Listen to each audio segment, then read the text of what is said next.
Friends, ફક્ત એક દિવસ માટે જો તમને ફાવે અને ગમે અને માનસિક રીતે ખાસ તો અનુકૂળ આવે તો આ એક એક્સપેરિમેન્ટ પ્રયોગ કરવા જેવો છે. તમે ક્યારેક મૂવી જોવા માટે થિયેટરની અંદર ગયા હશો અને આખું મૂવી 3 કલાકનું તમે જોયું હશે. એની અંદર બનતા તમામ સીન્સ જે છે એને તમે ફીલ કર્યા હશે, ઇમોશનલી પણ તમને એ સીન ટચ થઈ ગયા હશે. પરંતુ તમારી ત્યાં લિમિટેશન હશે કે તમે ત્યાં અંદરની સાઈડે જઈને, ફિલ્મની મૂવીની અંદરની જઈને તમે ક્યાંય કોઈ ડિસ્ટર્બ તમે ના કરી શકો.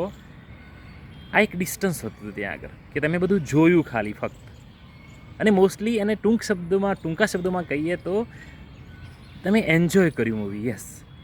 તો આવું રિયલ લાઈફની અંદર જો આપણે એવું સેટઅપ કરી શકીએ માનસિક, તો આખી લાઈફને, આપણી બનતી તમામ આજુબાજુની ઘટનાઓને, તમામ કાર્યક્રમોને, તમામ બનાવોને, આપણી સાથે બની રહેલા લોકોની સાથે બની રહેલા, તમે જ્યાં કામ કરો છો ત્યાં પણ જે બનાવો બની રહ્યા છે, આખા દિવસનો ઘટનાક્રમ એક દિવસ માટે તમારે મૂવીની જેમ જોવાનો. તમારે ત્યાં અંદર કોઈ ઇન્ટરફિયર, કોઈ દખલગીરી નથી કરવાની કે કોઈ ઇન્ટરેક્શન કે કોઈ ત્યાં ફક્ત તમે એક દિવસ માટે ફક્ત તમારી લાઈફના પ્રેક્ષક છો. તમારી સાથે જે બને એના ફક્ત તમે પ્રેક્ષક છો. એક દર્શક તરીકે એક દિવસ માટે લાઈફને જુઓ.